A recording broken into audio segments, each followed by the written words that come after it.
Imagine being the undisputed king of American beer. Your slogan, the beer that made Milwaukee famous, isn't just marketing, it's reality. Your name is known in every corner of the country. For decades, you've dominated an industry that defines American leisure and identity. You survived Prohibition while countless competitors collapsed into bankruptcy. You didn't just survive, you emerged stronger, larger, and more powerful than ever before.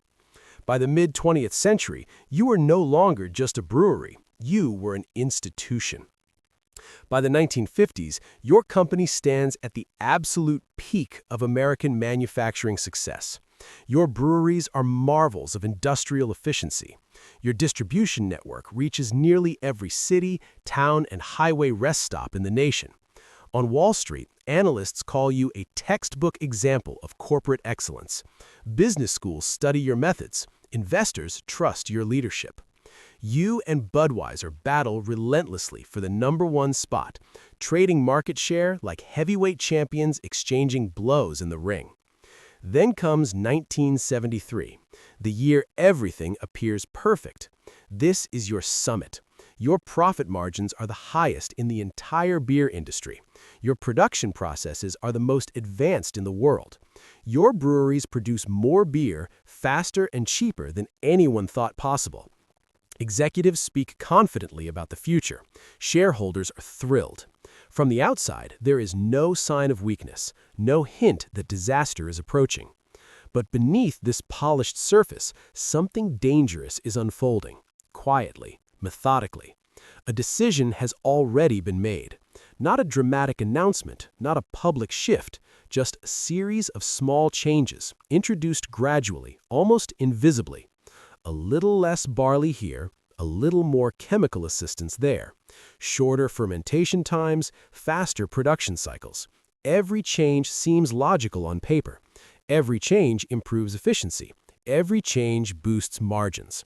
At first, it works beautifully. Profits rise, stock prices climb. Management congratulates itself for being smarter, more modern, more innovative than the old-fashioned brewers of the past. But in the process, something essential is being forgotten. This empire was not built by spreadsheets or efficiency models. It was built by customers, by loyalty, by trust. And once that trust begins to erode, it disappears faster than anyone expects. In less than a decade, everything that once seemed unshakable will collapse. Factories will fall silent. Workers will lose careers that once lasted generations. The crown will be taken permanently. And the company that made Milwaukee famous will become a cautionary tale taught in business schools across the world. This is the story of Schlitz Brewery and the single fatal philosophy that destroyed America's biggest beer empire. 3. Under the management of the Uihlein family, the Joseph Schlitz Brewing Company entered a phase of relentless expansion. The new leadership understood something fundamental. Scale was destiny in the American beer market. Small breweries could survive locally, but national dominance required consistency, technology, and an obsession with distribution. The Uihleins invested aggressively in modern brewing equipment, expanding production capacity at a pace that few competitors could match. They weren't just brewing more beer, they were building an industrial system designed to deliver the same product, tasting exactly the same no matter where it was consumed. This commitment to consistency became one of Schlitz's greatest strengths. One of their most influential innovations was the widespread adoption of brown glass bottles. At the time, beer was commonly sold in clear bottles, which allowed sunlight to penetrate and degrade the flavor, creating what drinkers often described as a skunky taste. Schlitz recognized that light exposure was a hidden enemy. Brown glass dramatically reduced this problem, preserving freshness and quality during long-distance shipping. It gave Schlitz a critical advantage as the company expanded beyond regional markets. They also refined their brewing processes, standardizing recipes and production methods across all facilities. Every bottle became a promise. The beer you drank in Milwaukee would taste the same in Chicago, New York, or San Francisco. This reliability built immense consumer trust at a time when many beers varied wildly in quality from batch to batch. By the early 20th century, the results were undeniable. In 1919, the Joseph Schlitz Brewing Company achieved what once seemed impossible.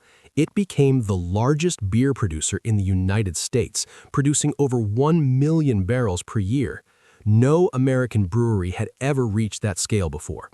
Schlitz was no longer just a success story, it was the benchmark. They sealed their dominance with a slogan that captured both confidence and truth: the beer that made Milwaukee famous. Milwaukee had become synonymous with beer, and Schlitz stood at the center of that reputation. From a small brewery run by an immigrant accountant, the company had risen to dominate an entire industry in just over half a century.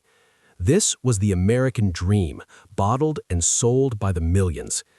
But, as history repeatedly shows, building an empire is far easier than sustaining it, and just as Schlitz reached its peak, a threat emerged that would destroy weaker breweries and test even the strongest. On January 17, 1920, the 18th Amendment took effect. Prohibition became law. The manufacture, sale, and transportation of alcoholic beverages were banned across the United States. Overnight, the product that had built Schlitz's empire became illegal. Breweries across the country collapsed almost immediately. Equipment was scrapped, buildings were abandoned, workers were sent home with no future to return to. Milwaukee's skyline, once dominated by brewing chimneys, began to fall silent. But Schlitz did not panic. The Uhlans believed prohibition would eventually end, and survival was the only objective. Their first move was subtle but essential.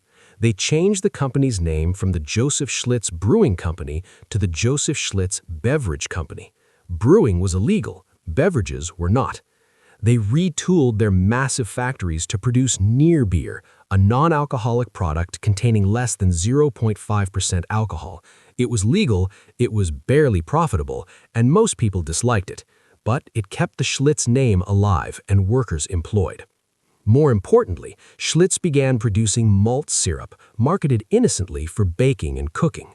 Everyone understood its real purpose: home brewing. Families across America bought Schlitz malt syrup and followed the helpful instructions included on the packaging. It was technically legal, morally questionable, and commercially brilliant. For 13 long years, Schlitz endured while competitors disappeared. Pabst struggled, Miller barely survived. Anheuser-Busch clung to life producing ice cream and near beer. Schlitz, however, preserved its workforce, its facilities, and its distribution network. So, when Prohibition was repealed on December 3, 1933, Schlitz was ready. Within hours, trucks rolled. Within days, shelves were stocked. Within months, Schlitz reclaimed its position as the #1 brewer in America, and soon after, the world. While others scrambled to restart, Schlitz simply flipped a switch. The empire had survived its greatest external threat, but the internal decisions that would eventually destroy it were still decades away, quietly waiting. 4. The years following Prohibition marked the beginning of Schlitz's true golden age. The 1940s and 50s were a time of explosive growth for the United States, and beer flowed at the center of American life.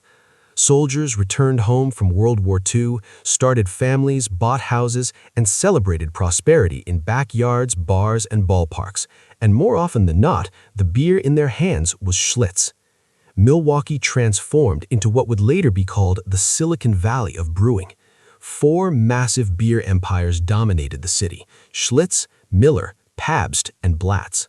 Towering brick breweries defined the skyline. The air itself often smelled faintly of malt and hops. Working at one of these breweries wasn't just a job, it was a career, and often a lifelong one.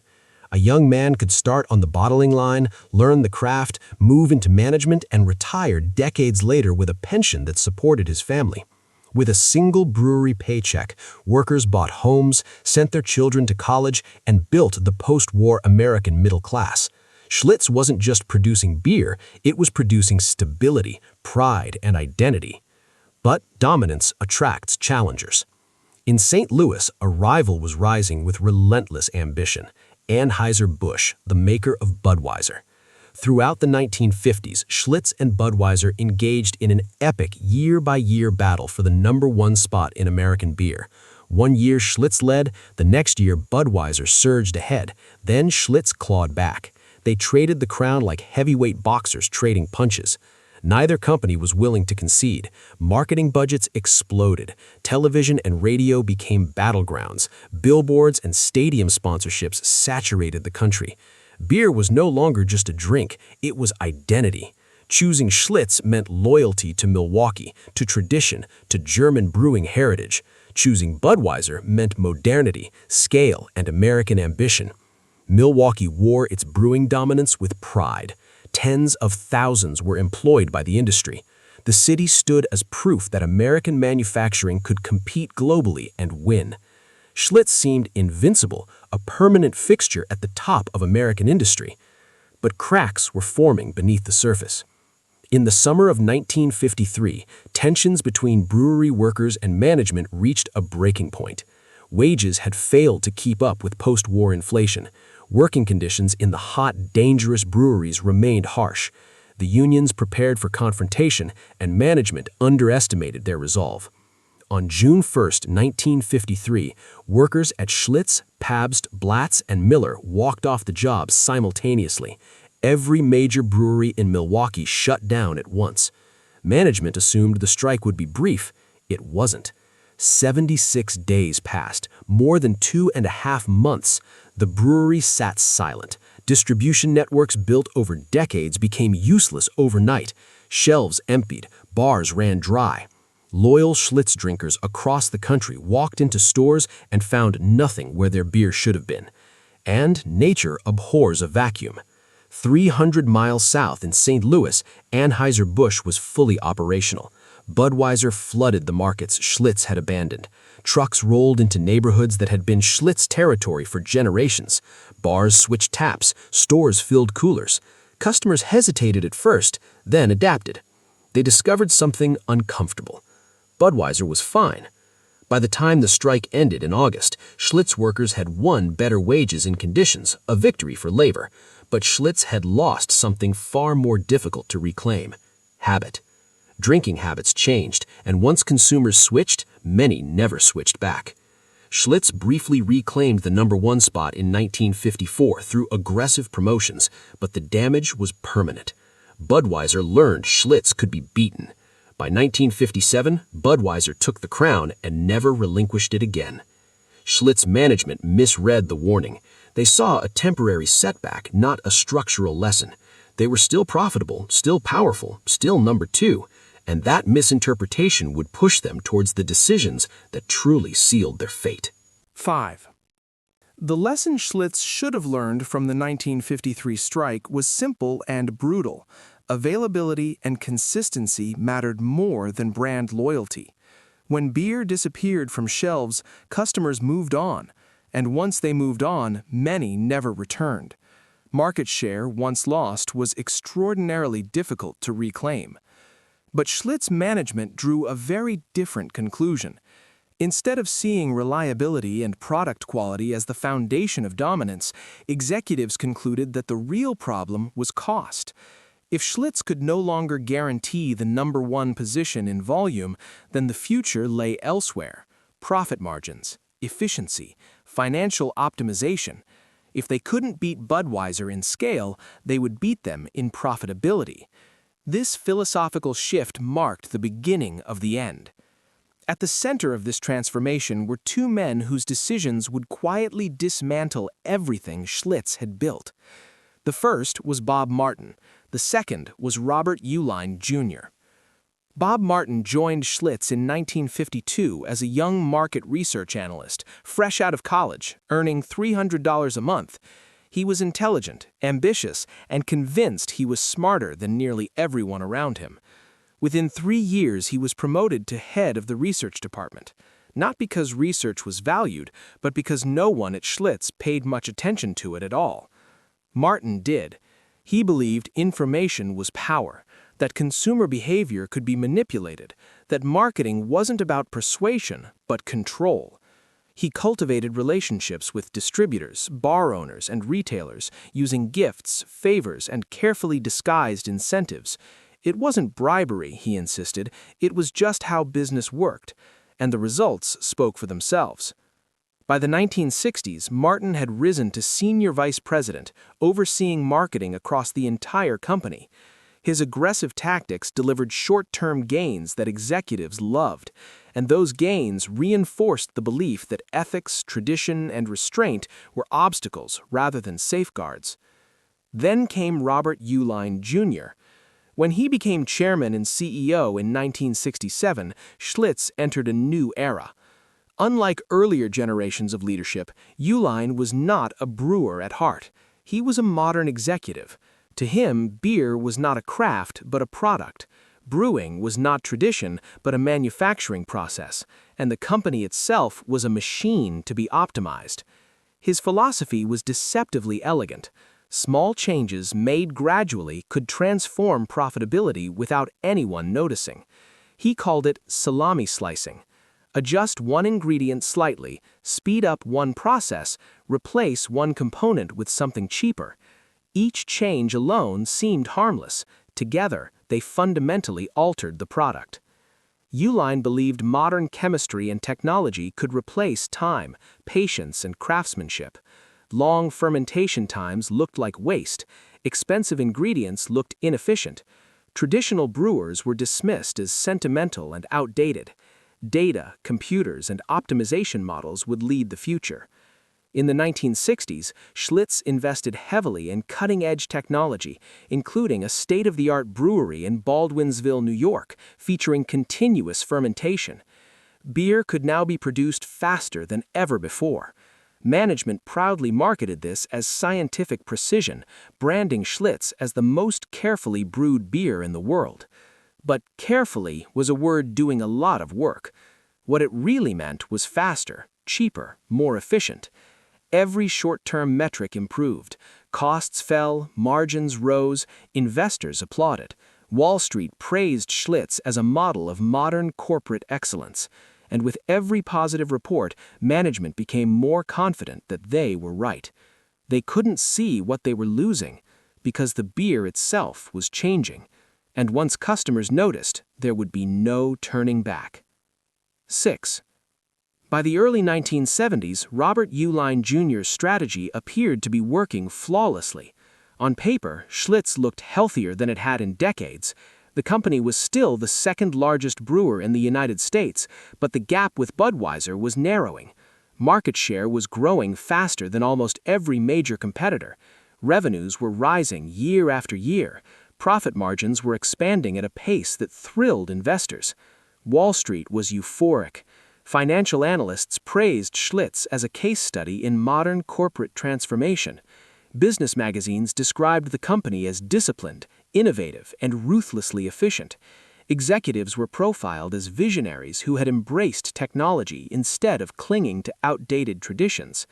Business schools began teaching Schlitz as an example of how data-driven management could outperform legacy thinking. And then came 1973. This was the absolute peak. Schlitz's profit-to-sales ratio was the highest in the entire beer industry, higher than Budweiser, higher than Miller, higher than anyone. Their breweries were considered among the most efficient in the world, squeezing more output from each facility than competitors thought possible. Capacity utilization exceeded industry norms. Every metric executives cared about was pointing straight up. The Baldwinsville, New York brewery stood as the symbol of this new era. Continuous fermentation technology allowed beer to move from raw ingredients to finished product at unprecedented speed. IBM computer systems monitored each stage of production, making constant micro-adjustments to reduce waste and maximize yield. Internally, the process was called accelerated batch fermentation. In advertising, it became accurate, balanced fermentation. The language was deliberate. Accelerated sounded rushed. Accurate sounded scientific. Balanced sounded safe. But beneath the sleek terminology and gleaming stainless steel tanks, the product had fundamentally changed. Traditional Schlitz beer had relied heavily on malted barley, the backbone of flavor and body in classic lagers. The new formula replaced much of that barley with corn syrup, a cheaper alternative that fermented faster but produced a thinner, less complex beer. Fresh hops were replaced with hop pellets and extracts, easier to store and cheaper to source, but lacking aroma and character. Most critically, fermentation time was slashed. Where traditional lagering took around 40 days, Schlitz cut it to just 15. There was no meaningful aging period. Beer rushed through the system, chemically complete, but spiritually unfinished. It met legal definitions, it passed internal tests, but it was not the beer that had built the empire. The rushed process created another issue.